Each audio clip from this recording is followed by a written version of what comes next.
In Blood Glacier, the ice is not only melting, but also thirsting for blood. The film opens with a technician named Yannick, fast asleep in his barracks nestled in the picturesque Alps. He is cuddled up with his furry companion, a carefree dog, who looks just as content as he is. Yannick is part of a team of scientists stationed there, but unfortunately, he does not get along well with them. The team includes Bert, Harold, and Falk, and they are complaining to Yannick about the climate data transmitter installed in Station 3. The device is not working, and they have to get it fixed before the minister arrives tomorrow. Yannick realizes the seriousness of the problem, and promises to fix it as soon as possible. He steps out into the cold air and sees his dog, Tinny, staring intently at something. After calling him for dinner, he packs up to head to Station 3, where Falk joins him. The doctor asks why he lives in such a secluded spot, but he remains silent. As they continue, the dog runs off in search of a scent and leads them to a striking red glacier. Falk's curiosity piques, and they investigate, speculating that a biological creature may be responsible. He quickly takes a sample of the vibrant ice. As Yannick explores the icy depths of the glacier cave, his faithful dog eagerly steps forward to lead the way. Suddenly, the sound of the dog's barking fills the air with a distress call that Yannick cannot ignore. Moving on, he finds his furry friend writhing in pain, his wounds fresh and bleeding. But there's something else in the cave, a dying fox with a strange creature growing in its stomach. As the creature emerges, the dog screams in fear, causing Yannick to jump up and accidentally injure himself. Despite the pain, he is determined to save his furry friend and seeks help from Falk. With first aid, Yannick tries to explain what happened, but the events are so bizarre that it is difficult to fully understand them. After exploring the glacier, the team returns to their base. Berta spends a while examining the samples they collected and comes to the conclusion that there are living organisms. Unfortunately, Yannick is still in a lot of pain due to his head injuries. He alerts Harold about a fox that may have rabies and suggests they inform the minister. The doctor responds by giving Yannick morphine to ease his headache. Meanwhile, the minister arrives at the Alpine with Yannick's ex-girlfriend, Tanya, who is an expert in glaciology, and some other experienced mountaineers. She calls Yannick to tell him they will be at their base tomorrow. Yannick falls asleep under the effects of the morphine. At night, he wakes up to a strange sound and sees a strange creature. He quickly goes inside the base and locks the door, grabbing his gun. The scientists assure him that it is only an illusion caused by the morphine. Yannick looks for a satellite phone to prevent the minister and his team from entering the area, fearing the presence of a dangerous creature. Fox snatches the phone and stops him from doing so. Yannick calms down and brings Tinny back to his room before going to sleep. The next day, Yannick takes immediate action and calls Tanya to immediately inform her about the rabid fox. He tells her that the fox has bitten their dog. Yannick and Berta then set out to explore the glacier. As they get closer, they notice that the glacier's redness has disappeared. Berta takes a sample while Yannick goes to relieve himself in a nearby river. Suddenly, a giant worm appears. Yannick sprints and shoos the worm away like a rolling watermelon. After this, they decide to take the watermelon-like worm back to their base for further examination. Berta takes a tissue sample from the twisted worm and puts it under a microscope. Meanwhile, the minister and his group set off on foot to the base. Along the way, they take a picture, and unfortunately, one of the worms bites the cameraman. After a while, Berta discovers that the worm is a hybrid of a louse and a fox. She explains that the fox has eaten both the glacier microorganism and the louse's blood, causing the microorganism to absorb DNA from both sources and create a hybrid fox-louse. Yannick asks what the consequences might be if an animal infected with this microorganism drinks human blood. Berta says that any hybrid combination is possible, including the creation of a human-animal hybrid from the glacier's microbes. Yannick checks on his sick dog and finds it still unwell. He calls Tanya to tell her about a rabid animal near the glacier and advises her to take another route. Yannick takes out his gun and intends to kill the dog, but hesitates when he sees its helpless eyes.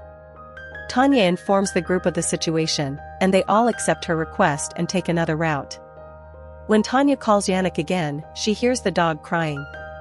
She advises Yannick not to kill the dog, as she can cure it. Meanwhile, in the Upper Alps, a woman is running when a demonic bird attacks and injures her. Back at the base, Yannick goes to call Tanya and her group to keep them safe, but the scientists warn him not to reveal information about the mutated creature to the journalist in the group to avoid spreading panic. However, Yannick doesn't listen to their request. The scientists try to stop him, but he manages to escape. Moving on, he finds a dead ibex bird with its stomach ripped open. Meanwhile, the minister and his team continue their journey in the Alps. The cameraman, who was bitten by a mutated insect, is sick. They decide to take a little rest. Suddenly, the woman we saw earlier, who was unable to speak due to fatigue, comes running towards them.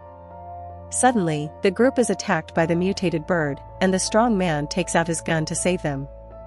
However, he is unable to aim at the bird, as the bird is too fast.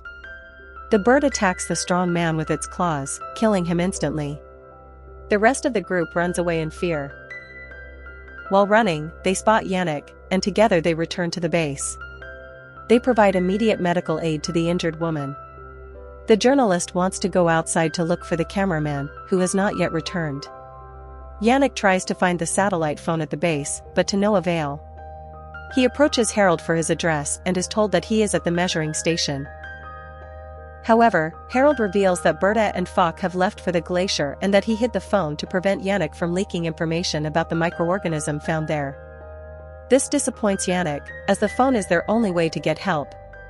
Meanwhile, Tanya asks Harold about the situation, and he has no choice but to tell her everything.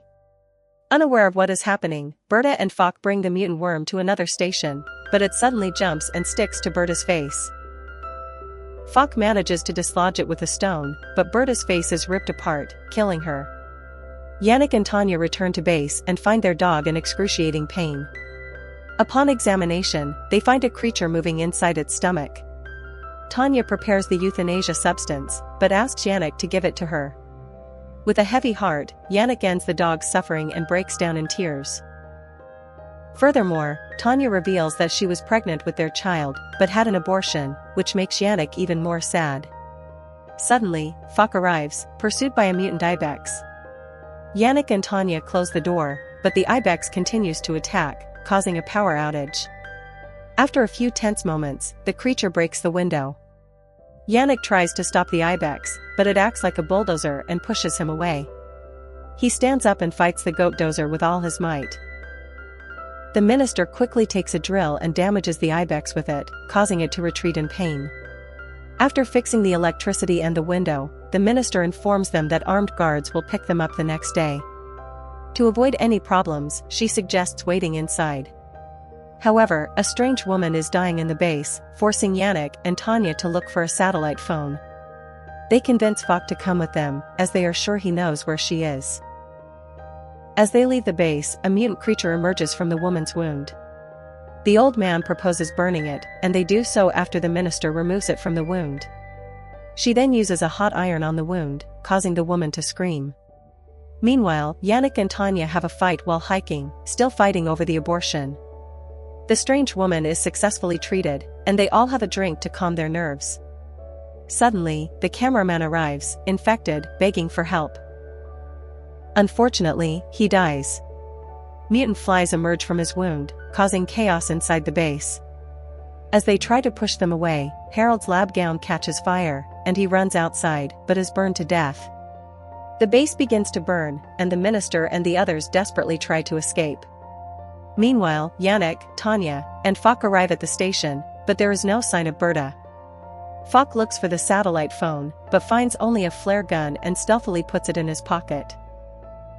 Yannick leads them to search inside the cave, where they find Berta's lifeless body lying on the ground. While trying to retrieve the satellite phone, they accidentally reveal her face, frightening them. Falk points his flare gun at them and demands Yannick's gun. Tanya tries to answer, but Falk pushes her away. Suddenly, a mutant creature appears and attacks Falk, killing him instantly. As the dangerous creature attacks them, Yannick and Tanya run for their lives. But unfortunately, Yannick is caught. The creature smells him and pounces on him, sinking its teeth into his flesh. Tanya doesn't hesitate for a moment. She grabs an ice tool and attacks the creature repeatedly in an attempt to save her friend. Yannick fights back, and with Tanya's help, manages to escape. They quickly decide to finish off the creature and kill it once and for all. After this, they return to the base, but not without rinsing their faces with cold water from a nearby river. Tanya calls for help via satellite phone, explains their situation and requests a helicopter to come pick them up. While waiting for rescuers, Tanya and Yannick hug each other tightly and make up. But their moment of peace doesn't last long. Smoke rises from the base, and they immediately realize something is very wrong. They rush toward it, only to find the entire base burned to the ground. In the midst of the chaos, they find the minister, the old man, and the journalist, all of whom survived the fire. Unfortunately, the little girl did not survive. Despite this tragedy, the helicopter finally arrives and takes them away from the horrors of the jungle. Before leaving, Yannick and Tanya take one last look at their faithful dog. Then they see the unexplainable, a human-like mutant emerges from the dog's stomach. Yannick tries to kill it, but Tanya stops him, as she realizes it is Yannick's child, who has mixed DNA. This is because the dog had previously licked some of Yannick's wounds. Eventually, for some reason, they bring the mutant with them, and the helicopter takes them to safety.